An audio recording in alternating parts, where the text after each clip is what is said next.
Assalamu alaikum students, welcome back. As you all know, in the previous lecture we have completed our unit number 1 and we have studied some of the rules of punctuation. Today we are going to start our lesson number 2, Clearing in the Sky, बुलंदी पर सफाई का अमल by Jess Stewart. First we will look up towards the significance of the lesson, यानी इस सबक की क्या अहमियत है या इस सबक है वो हमें क्या लेसन देता है. हार्ड वर्क इज़ की टू सक्सेस, यानी मेहनत कामयाबी की कुंजी है. If you believe it you can achieve it, अगर आप यकीन रखते हैं आप उसे हासिल कर सकते हैं. Life rewards those who work hard at it, ज़िंदगी उन्हें नवाजती है जो उसमें मेहनत करते हैं. यानी ये वो लेसन है जो ये इस लेसन में हमें मोरल लेसन मिल रहा है, ये वो उसको एक्सप्लेन कर रहे हैं.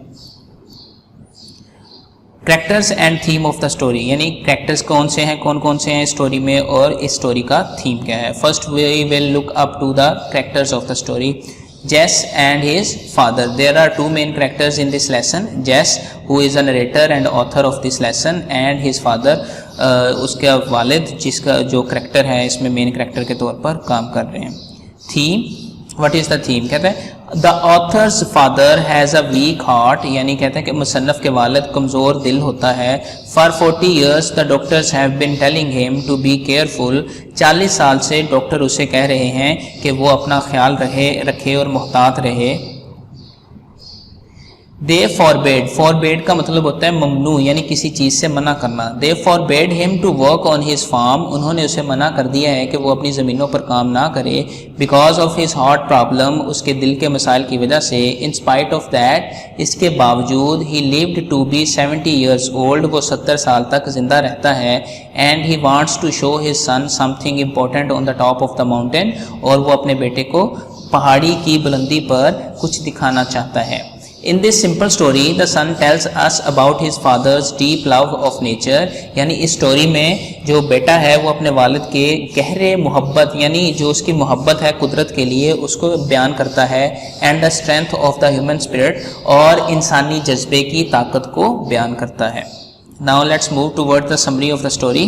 Clearing in the Sky is the story of an old man who is an example of matchless determination and strong will.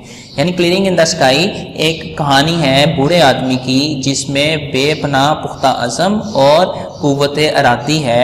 The old man lived an active life at the age of 70, कहता है कि वो अपनी 70 साल की उम्र में भी एक मुतहरक ज़िंदगी गुजार रहा है. Despite being advised by the doctors, कहता है कि डॉक्टरों के नसीहत करने के बावजूद. With regard to his weak heart, उसके कमज़ोर दिल के बावजूद.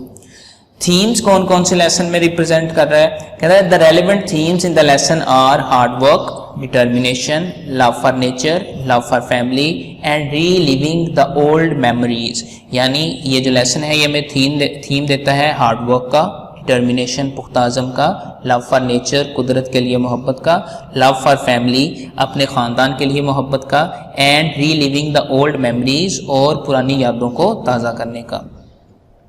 The story consist of 2 characters only, कहता है कि कहानी 2 किरदारों पर मुश्तमिल है. A father and his son, एक वालिद और उसका बेटा.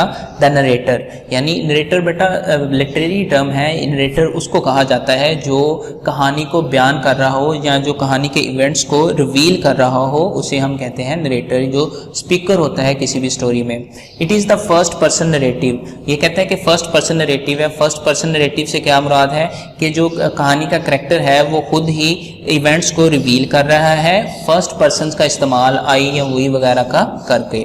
The father of the narrator is the hero of the story, कहता है कि नरेटर का वालिद जो है वो इस कहानी का हीरो है. The father wants to show something special to his son at his farm on the top of the mountain, बाप अपने बेटे को कुछ खास दिखाना चाहता है पहाड़ की बुलंदी पर. Where he has grown yams, जहाँ पर उसने कचालू उगाए हैं, पोटैटोज आलू उगाए हैं, एंड टमाटोज और टमाटोज उगाए हैं. He takes his son there on a long walk, वो अपने बेटे को एक लंबी सैर के लिए वहाँ लेके जाता है. ओवर द स्टीप पाथ्स, डलवानी रस्तों की तरफ. इन द हॉट सन, गर्म सूरज में. 40 years back, 40 साल पहले, the doctors had told him to stop all kind of activities and live the few days peacefully. कहते हैं कि 40 साल पहले डॉक्टरों ने उसे नसीहत की थी कि वो अपनी तमाम तर सरगर्मियाँ छोड़ दे और अपनी ज़िंदगी को या जो बकाया जो कुछ दिन हैं उनको पुरअमन तरीके से गुजारे. That he had left with, जो उसके बाकी बचे हैं.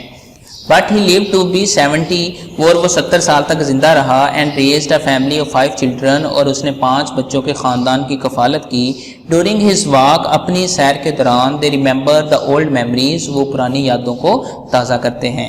यानी ये एक बाप और बेटे की कहानी है जो कि डिटर्मिनेशन और हार्ड वर्क पर बेस्ड है, और बाप अपने बेटे को हार्ड वर्क की अहमियत के बारे में बताता है थ्रू हिज प्रैक्टिकल एग्जाम्पल, अपनी अमली मिसाल के ज़रिए से. Now let's move towards our synonyms for this lesson. Yes, lesson number 2, clearing in the sky. First word is point. Point means इशारा करना. सिग्नल, सिग्नल का मतलब भी होता है इशारा करना. केन, केन का मतलब होता है छड़ी. स्टिक, स्टिक यानी छड़ी. डीप, डीप का मतलब होता है गहरा या गहरी. प्रोफाउंड, प्रोफाउंड का मतलब भी होता है गहरा या फिर गहरी. वैली, वादी. वेल, वेल का मतलब भी होता है वादी. वाइप, वाइप का मतलब होता है साफ करना किसी चीज़ को. क्लीन, क्लीन का मतलब भी होता है साफ करना. स्ट्रीम्स, लहरें. फ्लो, स्वेट, पसीना. प्रेस्पायरेशन. स्टिंग, जलन पैदा करना.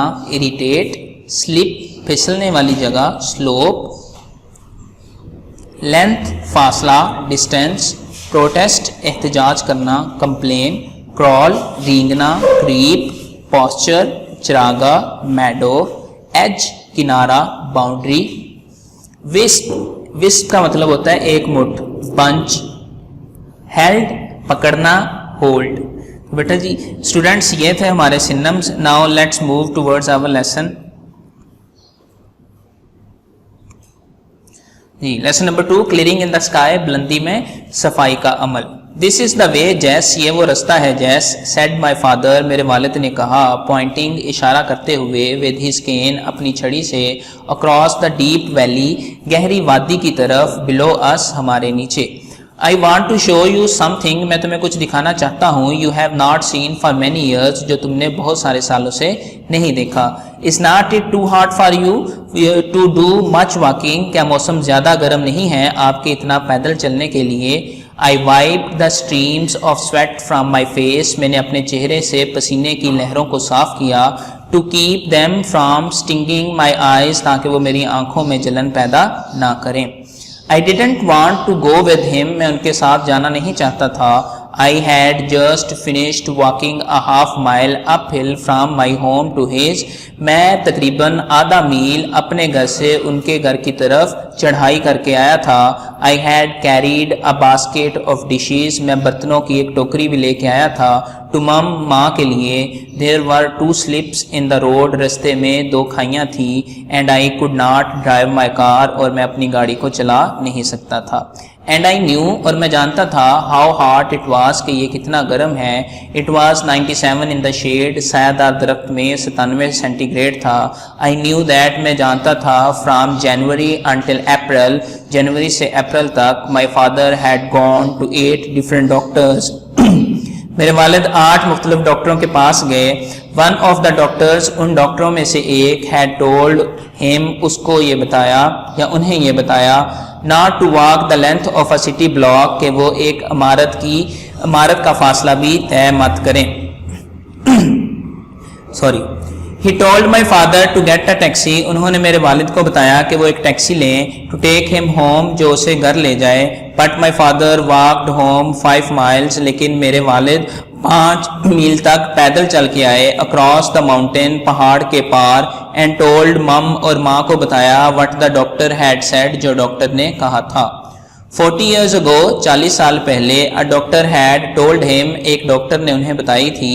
द सेम थिंग, यही बात. एंड ही लिव्ड, और वो जिंदा. एंड ही हैड लिव्ड, और वो जिंदा रहे.